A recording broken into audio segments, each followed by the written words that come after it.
সংক্ষিপ্তভাবে মহাভারতের কথা বনপর্ব। আজকের পর্বে রাবণের কাছে রামের দূতরূপে অঙ্গদকে প্রেরণ এবং রাক্ষস ও বানরদের সংগ্রাম। মহর্ষি মার্কণ্ডেয় বললেন, লঙ্কার যে বনে অন্ন এবং জলের কোনো অসুবিধা ছিল না, ফল এবং মূলও প্রচুর মাত্রায় ছিল, সেখানে সৈন্য শিবির স্থাপন করা হয়েছিল। শ্রীরাম সব দিক দিয়ে তাদের রক্ষা করতেন। এদিকে রাবণও যুদ্ধের জন্য প্রস্তুত হতে লাগলেন। লঙ্কার প্রাকার ও নগরদ্বার অত্যন্ত সুরক্ষিত ছিল, তাই সাধারণভাবে কোনো আক্রমণকারীর নগরীর মধ্যে যাওয়া অসম্ভব ছিল। নগরের চারিদিকে বিস্তৃত এবং গভীর পরিখা ছিল, যা জলপূর্ণ থাকত এবং সেখানে কুমির প্রভৃতি হিংস্র প্রাণী বিচরণ করত। নগরের বিশাল ফটকগুলির পাশে লুকিয়ে পাহারা দেওয়ার জন্য বুরুজ ছিল এবং পাহারা দেওয়ার জন্য প্রাচীরের উপর চলার পথ ছিল। একদিন অঙ্গদ দূত হয়ে লঙ্কায় গেলেন। নগরদ্বারে গিয়ে তিনি রাবণকে সংবাদ পাঠালেন এবং নির্ভয়ে পুরীতে প্রবেশ করলেন। হাজার হাজার রাক্ষসের মধ্যে অঙ্গদ মধ্যাহ্ন গগনে সূর্যের ন্যায় শোভা পাচ্ছিলেন। রাবণের কাছে গিয়ে তিনি বললেন, রাক্ষসরাজ, কোশল দেশের রাজা শ্রীরাম আপনাকে জানাবার জন্য যে সংবাদ পাঠিয়েছেন তা শুনুন এবং সেই মতো কার্য করুন। যে ব্যক্তি নিজ মনকে বশে না রেখে অন্যায় কর্ম করে, সেইরূপ রাজার অধীনে থেকে দেশ ও নগর নষ্ট হয়ে যায়। সীতাকে বলপূর্বক অপহরণ করে আপনি একাই অপরাধ করেছেন, কিন্তু তার জন্য দণ্ড পেতে হবে আপনার নিরপরাধ প্রজাদের। আপনার সঙ্গে এদেরও বিনাশ হবে। আপনি বল ও অহংকারে উন্মত্ত হয়ে বনবাসী ঋষিদের হত্যা করেছেন, দেবতাদের অপমান করেছেন, রাজস্বী এবং রোদনাকুল অবলাদের প্রাণহরণ করেছেন।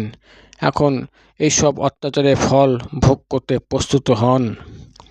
আমি আপনাকে সপরিষদ হত্যা করব। সাহস থাকে তো যুদ্ধে পৌরুষ দেখান। নিশাচর, আমি মনুষ্য দেহধারী হলেও আমার ধনুকের শক্তি দেখবেন। জনকনন্দিনী সীতাকে ছেড়ে দিন, অন্যথায় আমার হাত থেকে কখনো আপনার রেহাই নেই। আমি তীক্ষ্ণ বাণের সাহায্যে পৃথিবী রাক্ষসশূন্য করে দেব। শ্রীরামের দূতের মুখে এরূপ কঠোর বাক্য রাবণ সহ্য করতে পারলেন না। তিনি ক্রোধে জ্বলে উঠলেন। তার ইশারায় চারজন রাক্ষস উঠে যেভাবে পাখি সিংহকে ধরে, সেইভাবে অঙ্গদকে চারিদিক দিয়ে ধরে ফেলল। অঙ্গদ সেই চারজনকে নিয়েই এক লাফে মহলের ছাদে উঠে গিয়ে পড়লেন। সেই লম্ফ প্রদানের সময় চার রাক্ষস ছিটকে নিচে পড়ে গেল আর তাদের মাথা ফেটে চৌচির হয়ে গেল।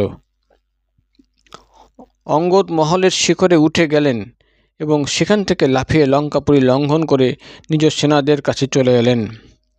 শ্রীরামের কাছে এসে তিনি সমস্ত ঘটনা জানালেন। শ্রীরাম অঙ্গদের অত্যন্ত প্রশংসা করলেন। তারপর তিনি বিশ্রাম করতে গেলেন। তারপর ভগবান রাম বায়ুর ন্যায় বেগসম্পন্ন বানরদের একদল সৈন্য নিয়ে লঙ্কার উপর আক্রমণ হারলেন এবং নগর প্রাচীরের চারটি দরজা ভেঙে ফেললেন। নগরের দক্ষিণ দ্বারে প্রবেশ করা কঠিন ছিল, কিন্তু লক্ষ্মণ, বিভীষণ ও জাম্ববানকে সঙ্গে করে সেটিও ধুলায় মিশিয়ে দিলেন। তারপর যুদ্ধকুশল কয়েক কোটি বানর সৈন্য নিয়ে লঙ্কাপুরীতে ঢুকলেন। সেই সময় তার সঙ্গে 3 কোটি ভালুক সেনাও ছিল। রাবণও আক্রমণ প্রতিহত করতে রাক্ষসবীরদের যুদ্ধে পাঠালেন। আদেশ পেয়ে ইচ্ছামতো রূপ ধারণে সক্ষম ভয়ঙ্কর রাক্ষসের দল এসে পৌঁছালো এবং অস্ত্রের বর্ষণে বানরদের সেখান থেকে হটিয়ে নিজেদের পরাক্রমের পরিচয় দিতে লাগলো। বানররাও রাক্ষসদের বধ করতে লাগলো। অন্যদিকে রাম ও বাণের দ্বারা তাদের সংহার করতে শুরু করলেন। অন্যদিকে লক্ষ্মণ তার বাণের সাহায্যে কেল্লার মধ্যে রাক্ষসদের প্রাণ বধ করতে লাগলেন। রাবণ সব শুনে বিষাদমগ্ন হয়ে পিশাচ এবং রাক্ষসদের ভয়াল সেনাসহ নিজে যুদ্ধক্ষেত্রে এলেন। তিনি শুক্রাচার্যের মতো যুদ্ধশাস্ত্রে নিপুণ ছিলেন। শুক্রের কথা মতো তিনি সৈন্যব্যূহ সৃষ্টি করলেন এবং বানর বধ করতে শুরু করলেন। শ্রীরাম রাবণের সৈন্যব্যূহ দেখে বৃহস্পতির রীতি অনুসারে নিজের সৈন্যব্যূহ তৈরি করলেন।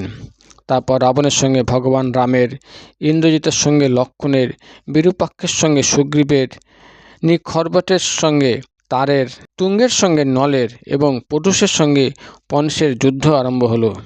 প্রতিপক্ষের যাকে নিজের সমকক্ষ মনে হলো তারই সঙ্গে বানর ভালুক সৈন্য যুদ্ধে আরম্ভ করে দিল। এমন ভয়ানক যুদ্ধ আরম্ভ হলো যে দেবাসুরের সংগ্রামও তার কাছে হীন প্রভু হয়ে পড়ল। প্রহস্ত, ধূর্মাক্ষ এবং কুম্ভকর্ণ বধ। মার্কণ্ডেয় ঋষি বললেন, ভয়ানক পরাক্রমী বীর প্রহস্ত সহসা রণক্ষেত্রে বিভীষণের কাছে এসে চিৎকার করে তাকে গদা দিয়ে আঘাত করে।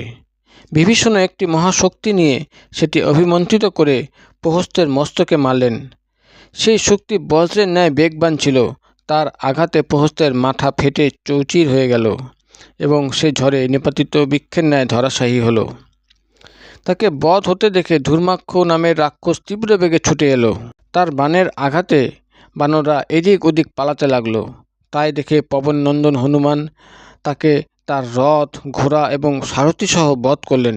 তাকে মারতে দেখে বানররা একটু আশ্বস্ত হলো এবং অন্যান্য রাক্ষসদের বিনাশ করতে লাগলো। তাদের ভয়ঙ্কর আঘাতে রাক্ষসরা হতাশ হয়ে লঙ্কাপুরীতে ঢুকে পড়ল এবং রাবণকে যুদ্ধের বিস্তারিত খবর জানালো। তাদের কাছে সেনাসহ প্রহস্ত এবং ধূর্মাক্ষ বধের বৃত্তান্ত শুনে রাবণ অত্যন্ত শোকাতুর হলেন। তারপর সিংহাসন থেকে উঠে বললেন, এখন কুম্ভকর্ণের পরাক্রম দেখাবার সময় হয়েছে।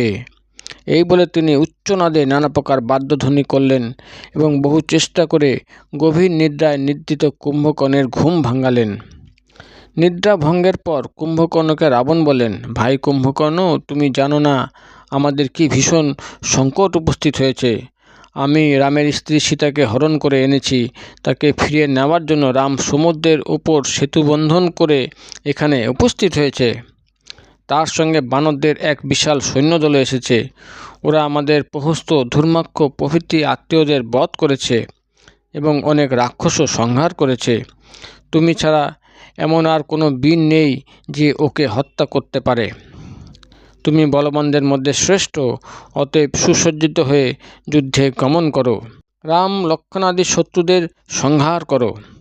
রাবণের নির্দেশে কুম্ভকর্ণ নিজের সৈন্য নিয়ে লঙ্কাপুরীর বাইরে এসে বিশাল সৈন্যের সমাবেশ দেখলেন। তারা তখন বিজয় উল্লাসে মগ্ন ছিল।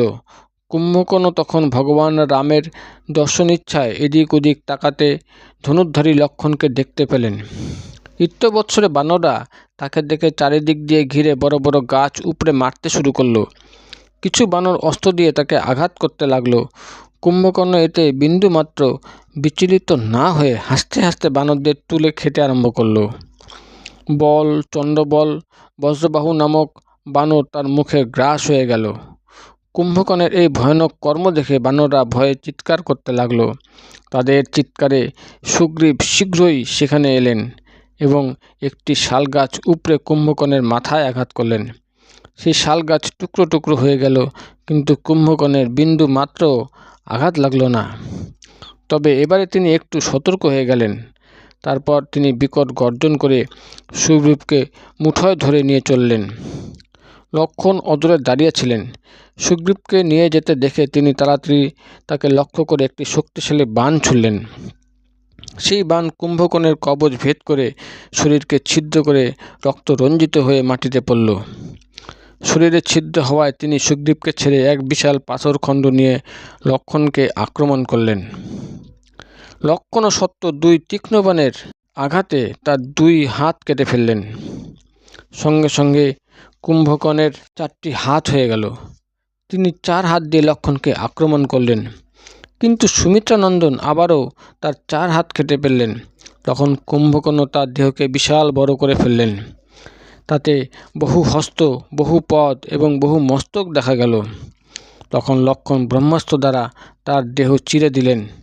প্রলয় ঝড়ে যেমন বৃক্ষ ধরাশায়ী হয়, তেমনি সেই দিব্যাস্ত্রে আহত হয়ে মহাবলী কুম্ভকর্ণ পৃথিবীতে পড়লেন।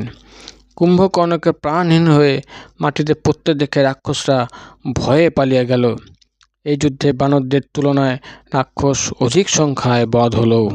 এর পরের পর্বে রাম লক্ষ্মণের মূর্ছা এবং ইন্দ্রজিৎ বধ। এছাড়াও রাম রাবণের যুদ্ধ, রাবণ বধ এবং রাম সীতার মিলন আপনাদের গল্পের আকারে পড়ে শোনানো হবে।